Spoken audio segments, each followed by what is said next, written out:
Welcome to our channel.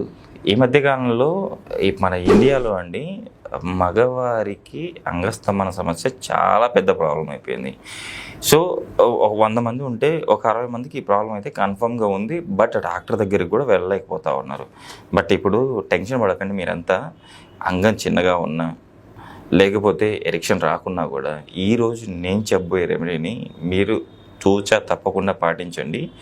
మీరు ఈ problem నుంచి త్వరగా బయటపడతారని చెప్పేసి అంటున్నారు ఎండి ఆయుర్వేద డాక్టర్ చిట్టిబొట్ల మధుసూదన్ శర్మ గారు. సో సార్ ద్వారానే విషయాలను తెలుసుకుందాం. నమస్తే సార్. నమస్తే సార్. సమస్య మగవారికి వస్తే ఆ ప్రాబ్లం చాలా పెద్దది. ఆడవారికి వచ్చిన ప్రాబ్లం పెద్దదే, బట్ మగవారు చూసుకోవచ్చు. బట్ మగవారికే ప్రాబ్లం వస్తే ఎవరు చూసుకోవాలి సార్? Exactly, real sir. ఆ ప్రాబ్లం అదే సార్, అంగస్తంభన సమస్య. సో భార్యకు చెప్పుకోలేడు, అట్లా ఇంట్లో అమ్మా నాన్నకు చెప్పుకోలేడు ఆ ప్రాబ్లం వస్తే. సో ఫ్రెండ్స్కి చెప్తే గేలి చేస్తారని అది ఒక భయం ఉంటుంది. సో కొంతమందికి అయితే చిన్నగా కూడా ఉంటుంది అంగం. సో నేను పెళ్లి చేసుకుంటే నా పార్ట్నర్కి తెలిస్తే నన్ను వేరే విధంగా ఊహించుకుంటుందేమో, నా సైజు నేను ఇంక్రీజ్ చేసుకోవచ్చా లేదా, చాలా డౌట్లు ఉన్నాయి సార్ మన ప్రేక్షకులకి. సో అలా డౌట్లన్నీ ఈరోజు మీరు క్లారిఫై చేయాలి. తప్పకుండా సార్. నిజంగా శృంగార సమస్యలు మగవాళ్ళకు వచ్చినప్పుడు నరకయాతన అనుభవిస్తుంటారు సార్. చాలామందిని దైనందిన జీవితంలో మా ప్రాక్టీస్లో చూస్తుంటాము. మీరు అన్నట్లు భాగస్వామికి చెప్పుకోలేరు, సాధ్యం కాదు. స్నేహితులకు చెప్పుకోలేరు, బంధువులకు చెప్పుకోలేరు, తర్వాత శ్రేయోభిలాషులకు చెప్పుకోలేరు, చిట్ట చివరకు డాక్టర్స్ కూడా చెప్పుకోలేరు సార్. సో మిగతా ప్రాబ్లమ్స్ అయితే చెప్పుకునేదో గడ్డన పడతారు, కానీ ఇది చెప్పుకోలేరు. దాని వల్ల మానసికంగా కుంగిపోతుంటారు. భార్యాభర్తల మధ్యలో అన్యోన్యత క్రమంగా దెబ్బతినేటువంటి పరిస్థితి ఏర్పడుతుంది. దాంపత్య జీవితానికి కూడా ఎన్నో అవరోధాలు ఏర్పడేటువంటి పరిస్థితి ఏర్పడుతుంది సార్. ఇంకొకటి ఏంటంటే, మగవాళ్ళ యొక్క లక్షణము అది దేహధర్మంలో భాగంగా, జీవధర్మంలో భాగంగా, పురుష ప్రపంచంలో భాగంగా అని కూడా చెప్పుకోవచ్చు సార్. సో ముఖ్యంగా మగవాళ్ళు బీపీ వచ్చినా తట్టుకుంటారు, షుగర్ వచ్చినా తట్టుకుంటారు, కడుపులో అల్సర్ వచ్చినా తట్టుకుంటారు, మోషన్ ప్రాబ్లమ్స్ ఏదైనా వచ్చి పైల్స్ వచ్చినా తట్టుకుంటారు, అదేవిధంగా హార్మోనల్ సమస్యలు వచ్చినా తట్టుకుంటారు, ఆర్థిక ఇబ్బందులు వచ్చినా తట్టుకుంటారు, దేనికైనా గట్టిగా ఉంటారు సార్ మగవాళ్ళు. కానీ ఈ సమస్య వస్తే మాత్రం మనిషి కంప్లీట్గా సప్రెస్ అయిపోతారు సార్. సో వాళ్ళు ఆలోచన శక్తి క్రమక్రమంగా తగ్గిపోతుంది. కోపము, విసుగు, చిరాకు, మరి ఇతరులతో మాట్లాడేటువంటి విధానంలో మారిపోతుంది. ఇంట్లో స్థిమితంగా ఉండలేనటువంటి పరిస్థితి ఏర్పడుతుంది. ఆఫీసులో సక్రమంగా ఉండలేనటువంటి పరిస్థితి ఏర్పడుతుంది. స్నేహితులు సక్రమంగా మెలగలేరు. నరకయాతన సార్ వాళ్ళు పడేటువంటి బాధ.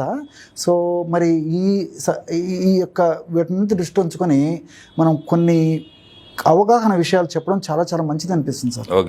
వీళ్ళకి ప్రజలకు తెలియాల్సినటువంటి అవసరం ఉంది.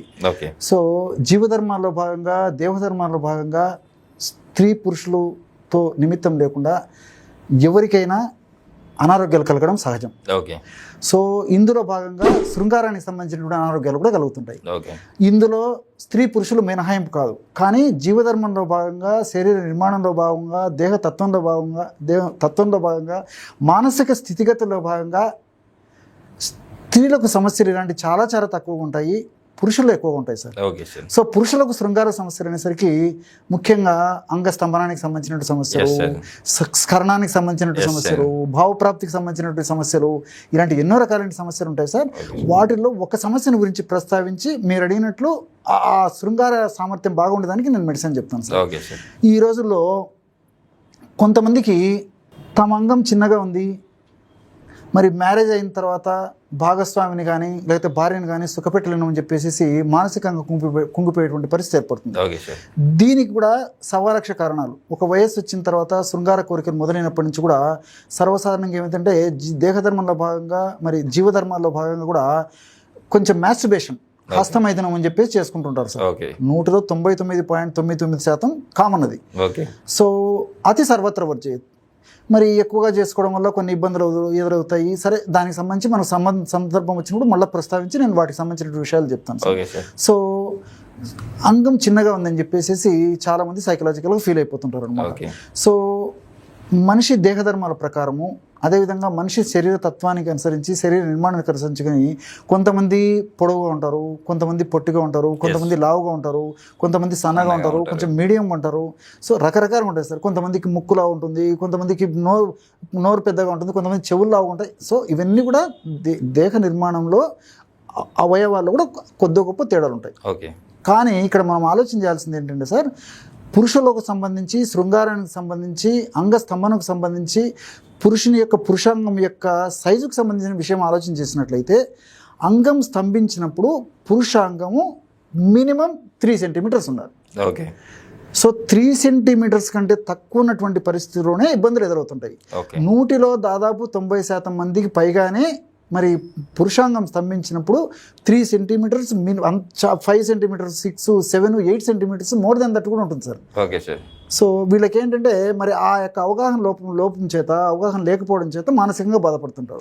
ఇంకోటి ఏంటంటే స్త్రీల విషయంలో కూడా, స్త్రీల శరీర నిర్మాణంలో కూడా స్త్రీలకు వెజైనా భాగంలో, యోని ప్రాంతంలో 3 సెంటీమీటర్ల వరకే వాళ్ళకు ఆ స్పర్శ, ఆ యొక్క నర్వ్స్ ఉంటాయండి. సో 3 సెంటీమీటర్లు దాటిన తర్వాత స్పర్శ నర్వ్స్ ఉండవు. పారాసింపథటిక్ సిస్టమ్ ఉంటుంది అనమాట అవతల. ఇక్కడ సెన్సరీ సిస్టమ్ ఉంటుంది. సో వాళ్ళను తృప్తిపరచాలన్నా, వీళ్ళు తృప్తి పడాలన్నా మరి ఆ 3 సెంటీమీటర్స్ కంటే ఎక్కువగా ఈ పురుషాంగం స్తంభించినప్పుడు ఆలోచన చేయాల్సినటువంటి అవసరమే లేదు సార్. కానీ చాలామంది మాత్రం మరి విషయాలు తెలియక, అవగాహన లోపం చేత మానసికంగా కుంగిపోతూ ఆ యొక్క ప్రభావం చేత మరి దాంపత్య ధర్మాన్ని చక్కగా నిర్వర్తించలేదు, భాగస్వామితో సరిగ్గా శృంగారాన్ని పాల్గొలేరు. అదేవిధంగా మరి భార్యతో శృంగారాన్ని పాల్గొనలేక చాలా ఇబ్బంది పడేటువంటి పరిస్థితి ఏర్పడుతుంది సార్. కాబట్టి ఇది తెలుసుకోవాలి. రెండవది ఏంటంటే భౌగోళిక పరిస్థితులను బట్టి కూడా సార్, సర్వసాధారణంగా మన భారతదేశాన్ని గురించి మనం ఆలోచించినట్లయితే భారతదేశంలో నార్త్ ఇండియా వాళ్ళకి, ఉత్తర భారతదేశం వాళ్ళకు పురుషాంగం సైజు సౌత్ ఇండియా వాళ్ళకంటే పెద్దగా ఉంటుంది సార్. అవన్నీ అధ్యయనాల ద్వారా తెలిసినటువంటి విషయాలే. సో సౌత్ ఇండియా వాళ్ళకు అంగం వాళ్ళతో పోల్చుకుంటే చిన్నగా ఉంటుంది. అదేవిధంగా ప్రపంచవ్యాప్తంగా మనం గమనించినట్లయితే శ్రీలంకలో ఉన్నటువంటి వాళ్ళకు ఆ యొక్క భౌగోళిక పరిస్థితులను అనుసరించి పురుషాంగం చిన్నగా ఉంటుంది సార్. మరి వాళ్ళకు సంతానం కలగట్లేదా? వాళ్ళు శృంగారపరమైన అనుభూతిని పొందడం లేదా? మనకు కూడా మరి నార్త్ ఇండియన్స్ శృంగార అనుభూతి పొందుతున్నారు, సౌత్ ఇండియన్స్ శృంగార అనుభూతి పొందుతున్నారు. అట్లే ఆఫ్రికన్స్కి మరి యొక్క పురుషాంగం పెద్దగా ఉంటుంది సార్. సో ఆ యొక్క భౌగోళిక పరిస్థితులు, ఆ ప్రాంతాన్ని బట్టి, వాతావరణ పరిస్థితిని బట్టి, జీన్స్ ఎఫెక్ట్ నుంచి అలా ఉంటుంది సార్. కాబట్టి నేను చెప్పినట్టు పద్ధతిలో అవగాహన కలిగి ఉంటే మరి ఎలాంటి ఇబ్బంది లేనటువంటి పరిస్థితుల్లో చక్కటి దాంపత్య జీవితాన్ని అనుభవించవచ్చు సార్. సో అవగాహన నిమిత్తం ఈ విషయం చెప్పాను. సరే, మరి అసలు విషయానికి వస్తే ఎరెక్షన్ అవ్వాలన్నా, సైజ్ కొంచెం పెరగాలన్నా ఏం చేయాలి?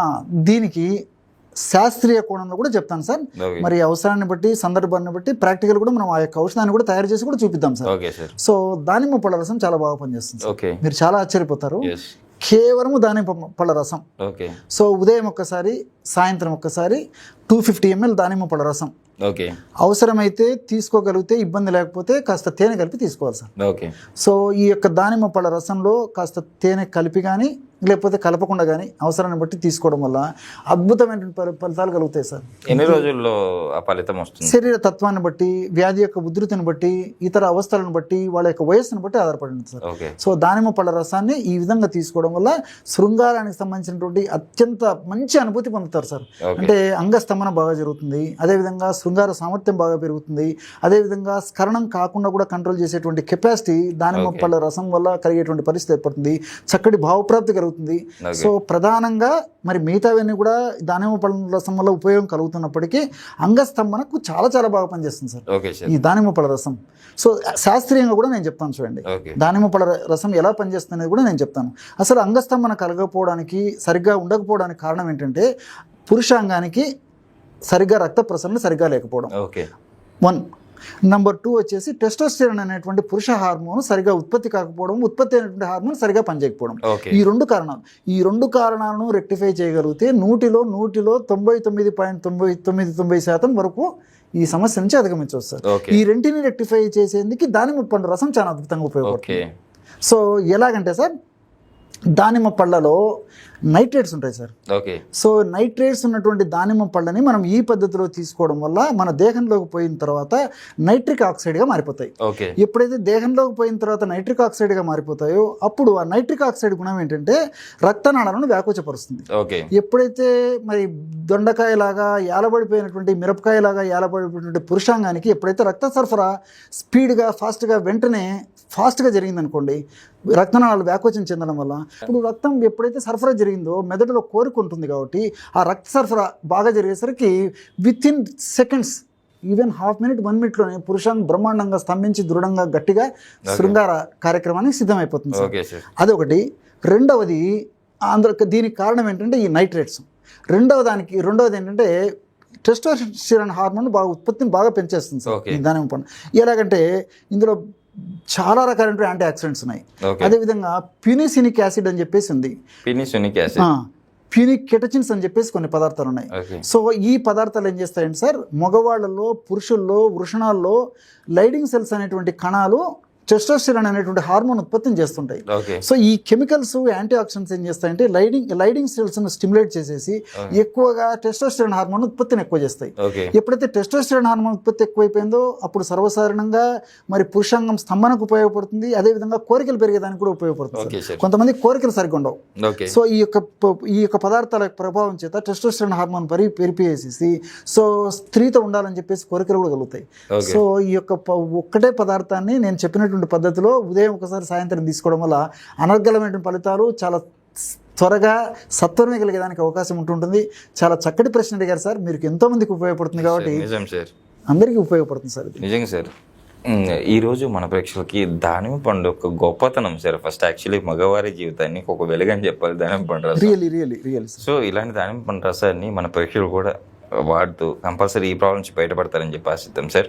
ఇంకోటి సార్, ఇన్ కేస్ కొంతమందికి ప్రాబ్లం ఎక్కువగా ఉంది, మన ఆయుర్వేదిక్లో ఏమైనా మెడిసిన్స్ ఉన్నాయా సార్? సో ఉన్నాయి సార్. ఆయుర్వేదంలో కొన్ని బంగారుతో కలిసినటువంటి ఔషధాలు, వెండి కలిపి తయారు చేసినటువంటి ఔషధాలు. ఫర్ ఎగ్జాంపుల్ సిద్ధమకర ధ్వజం అని చెప్పేసి ఒక ఔషధం ఉంది సార్. సో ప్రధానంగా గోల్డ్ కలిసి ఉంటుంది అనమాట, అది చాలా బాగా పనిచేస్తుంది సార్. అదే పంచబాణ రసం అని చెప్పేసి ఉంది, అది దాంట్లో కూడా గోల్డ్, తర్వాత రజతం, వెండి, తర్వాత ఈ ముత్యభస్మము, తర్వాత పగడభస్మము, ఇలాంటి భస్మాలు కలిపి తయారు చేసినటువంటి ఔషధాలు చాలా సమర్థవంతంగా, త్వరితంగా, శీఘ్రంగా, సత్వరమే పనిచేసేటువంటి ఔషధాలు కూడా ఉన్నాయి సార్.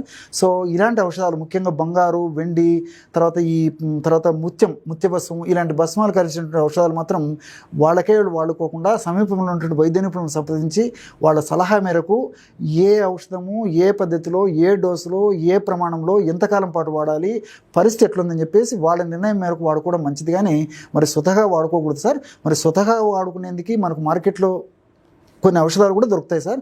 ఫర్ ఎగ్జాంపుల్ మదన కామేశ్వరి లేహ్యం అని చెప్పేసి దొరుకుతుంది సార్. ఓకే మదన కామేశ్వరి లేహ్యం ఓకే దాని పేరే. సో ఆ మదన కామేశ్వరి లేహ్యం అనేటువంటి ఔషధాన్ని ఉదయం ఒక చెంచా, రాత్రి ఒక చెంచా, ఆ యొక్క ఔషధాన్ని సేవించడం వల్ల కూడా శృంగారానికి సంబంధించినటువంటి సమస్యలు చాలా వరకు తగ్గిపోతాయి సార్. ఓకే సార్, నిజం సార్. ఈరోజు మన ప్రేక్షకులు చాలా చక్కటి వివరణ ఇచ్చారు. Thank you sir. నమస్తే.